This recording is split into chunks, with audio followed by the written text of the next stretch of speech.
Oi pessoal, sejam bem-vindos de novo ao meu canal.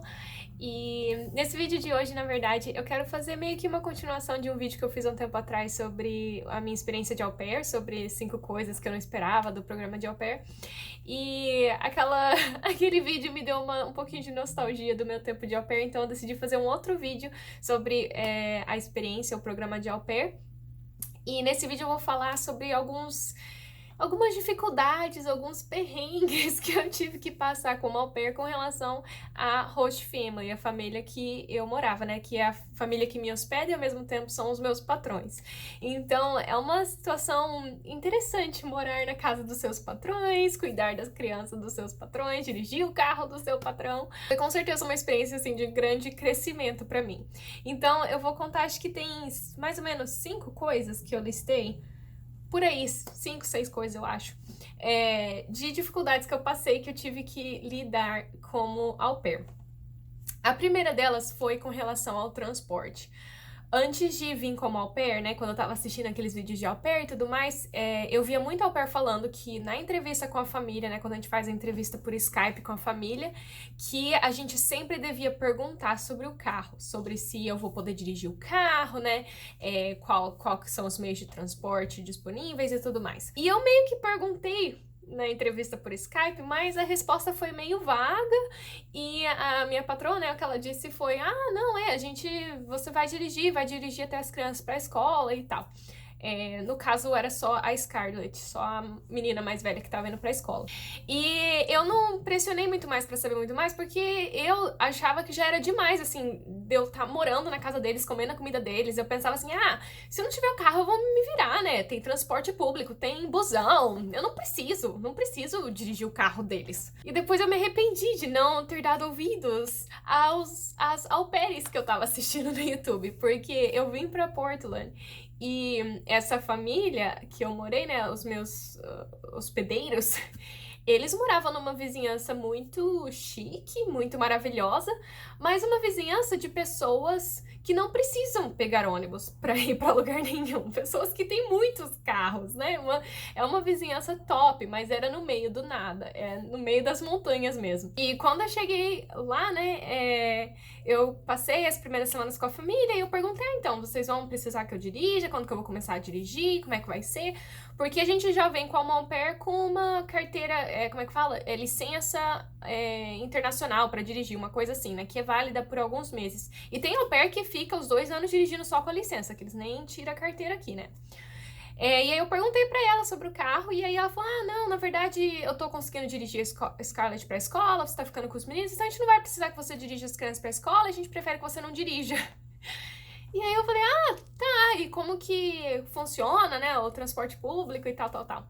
E aí eu fui descobrir que eles também não sabiam, né, que eles nunca tinham pegado ônibus, nada assim, e que o ônibus mais próximo da minha casa eu tinha que andar por 40 minutos para chegar nesse ponto de ônibus. O detalhe é que esse ponto de ônibus é no meio do nada e o ônibus passa assim, uma vez a cada 2 horas para levar as pessoas para a estação principal, onde a gente pega lá, como que eu posso chamar? A gente chama aqui de trem, mas não é trem, né? Então, e assim, já teve tantas vezes assim que no fim de semana, né, que eu queria sair para passear, para conhecer as cidades, para explorar os lugares e tal, que eu andei por 40 minutos pra chegar no ponto de ônibus, e eu cheguei lá, e aí eu descobri que era um domingo e que o ônibus não passava lá no domingo. Foi muito complicado esse negócio do transporte no começo, era muito difícil. Durante a semana não tinha jeito, não dava pra eu ir pra lugar nenhum, a não ser que alguém me levasse ou alguém me buscasse.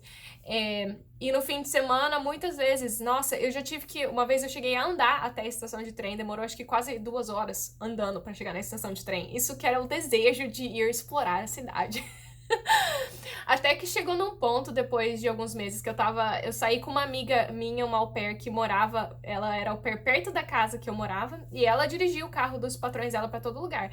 E ela falou pra mim, Bia, isso é um absurdo. E aí eu lembro que aquele dia eu tinha ido no cinema com ela, e aí eu cheguei em casa, e a minha patroa, já era tarde, já era umas 11h30 da noite, a minha patroa tava na sala fazendo lá um projeto, trabalhando lá em alguma coisa, assim, artística. E aí o meu coração tava batendo forte, eu falava, ai gente, eu não quero falar nada, porque eu tô morando com os meus patrões, eu não quero que fique uma situação chata. Aí eu fui assim, tremendo e suando, eu falei, ei, Terry, eu preciso falar com você. E aí eu conversei com ela, né, que tava muito difícil, que eu não conseguia sair de casa pra lugar nenhum, que no fim de semana, tantas vezes que eu ia pegar o ônibus não dava certo, que eu precisava de ajuda com o transporte. E se eu podia começar a dirigir o carro deles. E aí ela tava meio, né, ela falou, eu vou ter que falar com meu marido e tal, tal, tal. Aí eu conversei com a coordenadora do programa de au pair, que tem sempre uma coordenadora da área, né, que ajuda a mediar o relacionamento da au pair e da família quando tem algum problema. Eu conversei com a minha coordenadora, eu falei, eu não sei o que fazer, eu preciso sair pra passear, eu preciso fazer alguma coisa e eu tô trancada dentro de casa. E aí ela conseguiu falar com os meus patrões e a gente conseguiu um meio termo, né? Que eles deixavam eu dirigir o carro, eles iam deixar eu dirigir o carro. Se eu não fosse lá pro centro da cidade, lá de Portland, né? Ficar longe do centro da cidade, porque eu, na verdade, não gosto de dirigir no centro de Portland. Enfim, essas foram as condições dela, né? Que eu podia dirigir, por exemplo, pra estação, pra pegar o trem se eu quisesse ir pro centro de Portland, mas não ficar dirigindo no centro da cidade. A segunda dificuldade é que os meus patrões, eles várias vezes tentavam dar um jeitinho de fazer eu trabalhar mais do que eu devia. Então, assim, teoricamente, au pair, no programa, né, no contrato lá que a gente não pode trabalhar mais do que 45 horas por semana para a família. Mas isso pode ser arranjado de qualquer forma que a família quiser. Eles podem fazer os nossos horários do jeito que eles quiserem. Então, eu já estava trabalhando 9 horas por dia, né, com as 3 crianças. Então, no final do dia, eu já tava muito cansada. E aí, o que acontecia é que minha patroa ficava no telefone, ficava andando pela casa, e eu lá com as crianças esperando ela vir tirar as crianças, né, e falar que eu tô livre pro resto do dia. E várias vezes, assim, ela ficava 30, 40 minutos fazendo outras coisas, assim, fingindo que não tava nem prestando atenção no horário, sabe? E eu ficava com vergonha de falar alguma coisa que eu ficava, eu tô morando na casa deles, eu não sei como que esse negócio funciona, eu não sei como falar nada. E por um tempo eu não falava nada, até que chegou uma hora que, sim, teve dias que eu estava muito cansada, já esgotada, 9 horas com as crianças gritando na minha orelha. E aí eu comecei a falar com ela, né, quando dava o meu horário de acabar o serviço, né, quando dava as 9 horas do dia, eu ia lá pra ela e falava, as crianças estão ali embaixo brincando, já são 5 horas ou 6 horas, dependendo de como que era o meu horário daquele dia. Já tá no meu horário, você vai precisar de mim pra mais alguma coisa? Ou como é que vai ser? E aí aí quando eu comecei a fazer isso, né, daí ela começou a se tocar mais, daí ela parou de ficar puxando as horas. Então, a au pair tem que ficar esperta e tem que comunicar com a família, porque senão eles tiram muita vantagem. E o terceiro perrengue que eu passei com a Host Family foi para escolher a minha aula, porque quando a gente vem como au pair, a família, eles têm que pagar um curso, né, de 6 créditos lá, para au pair, ou de 60 horas, né, depende. Pode ser qualquer coisa na vida, qualquer coisa que a au pair queira fazer. Qualquer coisa que a au pair queira fazer e que a família se disponha, né, a concordar com os horários da aula e tudo mais. E como eu disse no começo, eu não estava dirigindo o carro da família, né, eu precisava de transporte. E eles não queriam também ter que me dirigir para lugar nenhum, porque como eu disse, eles moravam nessa vizinhança no meio do nada, escondida no meio das montanhas. Então eles não queriam ter que me levar 2 vezes por semana, né, 3 vezes por semana, dirigir eu lá por 30 minutos e me buscar da aula, nem nada assim. E no contrato diz que a família tem que fornecer o transporte pra aula, não é só pagar a aula. Então, ficou essa situação. E aí eu tinha falado pra eles, eu queria fazer um curso de inglês, né, pra melhorar ainda mais o meu inglês. E acontece que os cursos de inglês eram durante a semana, né, a noitezinha. E aí eles falaram, não, a gente não tem como, né, porque você não dirige e a gente não vai te levar. O que você devia fazer, eles falaram, é pegar um curso no fim de semana, porque parece que eles tinham umas aulas, assim, que eles oferecem, que é, tipo, um curso em Las Vegas ou em Chicago, que você vai, passa um fim de semana lá fazendo uma aula de sei lá o quê, história dos Estados Unidos, não sei, turismo.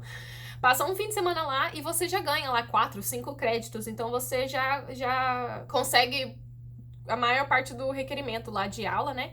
Então eles queriam que eu fizesse isso, mas eu não queria de jeito nenhum, porque eu falei, gente, eu vou viajar, não vou conseguir aproveitar a viagem porque eu vou estar viajando, porque eu vou estar fazendo aula, estudando. E eu não vou conseguir aprender muito porque é um fim de semana. O que eu vou conseguir levar, né, de aprendizagem de um fim de semana? E não era uma coisa mesmo que eu tinha vontade, eu queria mesmo fazer um curso pra aprender alguma coisa. E aí eu falei pra eles, eu falei, isso não é mesmo o que eu queria fazer. Aí o meu patrão falou, às vezes a gente tem que fazer coisas que a gente não quer fazer. Ah! E aí eu conversei com a minha coordenadora, né? Eu falei, eu tenho que fazer esse curso agora? Porque eles não querem que eu faça aula de inglês? Ela falou, então não, né? Não é uma coisa que... Tem que ser um curso que você e a família concordem. Aí eu consegui achar um curso de francês pra fazer no fim de semana, porque daí no fim de semana era mais fácil que eu conseguia pegar transporte público. Então eu fiz 2 aulas de francês no meu primeiro ano de au pair. Ai. Aí o quarto perrengue foi um dos piores momentos. Ai, foi uma das piores coisas que me aconteceu, que eu fiquei assim, sem saber o que falar, o que fazer. E foi um negócio assim, que eu acho que os meus patrões estavam saindo pra algum lugar, e eu ia ficar com as crianças. Então eu ia trabalhar à noite, em vez de tarde. Então eu tava pronta pra começar o meu turno de trabalho, né? E aí eu ouço o meu patrão me chamando lá em cima, que é no segundo andar da casa.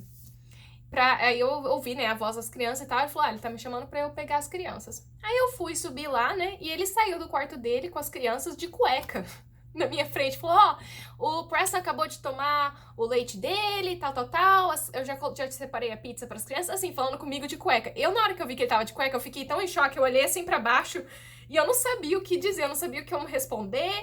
Ele só falou isso e virou de costas que ele tava na correria para se arrumar, né? Aí eu desci as escadas com as crianças e eu falei, gente, isso aqui é uma coisa cultural que eu não tinha sacado ainda, que é normal pros americanos saírem assim de cueca e falando com a pessoa. Eu tava assim, né, horrorizada. Aí eu até liguei pro meu noivo, né, naquela época, acho que a gente tava noivo já. Liguei pro Jeff e falei, Jeff, isso é uma coisa normal aqui? Porque eu ainda tô, assim, em choque que ele fez. E aí o Jeff ficou louco, o Jeff falou, o quê? Isso é um absurdo, você não pode deixar isso acontecer, tal. Não, não é cultural coisa nenhuma e tal. Aí no dia seguinte eu fui falar com ele e falei, né, Graham, ontem você me chamou e você tava de cueca, eu sei que, né, você não quis desrespeitar nem nada assim, mas eu espero que não aconteça novamente, porque foi uma situação bem embaraçosa.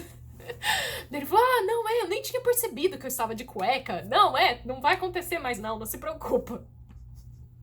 E o último perrengue é que isso foi uma coisa que eu me acostumei com o tempo, né? Mas no começo foi bem diferente pra mim, porque os meus patrões, eles valorizavam muito as crianças brincando fora de casa, né? Não ficando assim, eles nem eram permitidos de assistir TV ou ficar no telefone, nada disso, só no fim de semana. Então, as crianças, eles incentivavam muito as crianças pra brincar no quintal, brincar fora de casa, ir no parque e tudo mais. E eram 3 crianças. E no começo, como eu disse, né, eu não dirigia. Até quando eu comecei a dirigir, eles raramente pediam pra eu dirigir as crianças pra algum lugar. A maioria das vezes era minha patroa que dirigia. Então, às vezes, a minha patroa, ela falava, né, que ela me dava, assim, passes pra ir no zoológico, pra ir num museu de crianças, museu infantil. Mas era assim, nos lugares que que ela ia me levar de carro, né? Que ela levava a gente de carro, por exemplo, no zoológico, ela me levava com as 3 crianças, né? Uma delas de alguns meses, um bebê, e as outras de 5, 6 anos. Levava eu no zoológico quando ela tava indo trabalhar e me buscava no final do dia quando ela tava voltando do trabalho. Isso significa que eu passava o dia inteiro com as 3 crianças no parque, no zoológico, no museu. Eu tinha que fazer almoço, né, preparar o almoço lá, o lanchinho delas, o sanduíche, o leite, mamadeira pro bebê, levar um monte de fralda. Passava 8 horas com as 3 crianças no zoológico, no museu, no parque. E era assim toda semana, né? Não todo dia da semana, mas toda semana a gente tinha que arrumar alguma coisa para fazer, porque essa era uma das coisas que ela, né, queria que as crianças estivessem fazendo. E era bastante difícil. Com o tempo, eu peguei o jeito da coisa, né? Mas teve situações, assim, especialmente no começo, que eu tava dando mamadeira pro bebê e tentando cuidar das crianças ao mesmo tempo, no parque, e aí o Sebastian fazia birra, se jogava no chão e chorava porque precisava de alguma coisa. Eu tava assim, agora eu não posso brincar, tô dando mamadeira pro bebê. Aí ele fazia o show lá dele. Nossa, teve muito perrengue nessas situações, assim, de eu preocupada, né? Nossa, eu ia dormir à noite, eu sonhava que eu perdia as crianças no parque, porque era o meu maior medo, né? Tá o dia inteiro com essas crianças à solta, criança pequena com o bebê, carregando o bebê. Era uma loucura. Mas deu tudo certo. Saí vitoriosa, não perdi nenhuma criança nunca na vida, deu tudo Maravilha. Mas esses são aí os, acho que foi 5 que eu falei, os perrengues que eu tive como au pair. Então, se você que está assistindo planeja ser au pair, se prepare. Mas é muito bom. E eu tenho saudades dessa época. Então tá, pessoal, espero que vocês tenham gostado desse vídeo. Se você gostou, dá um like, se inscreve no canal e a gente se vê na próxima. Tchau!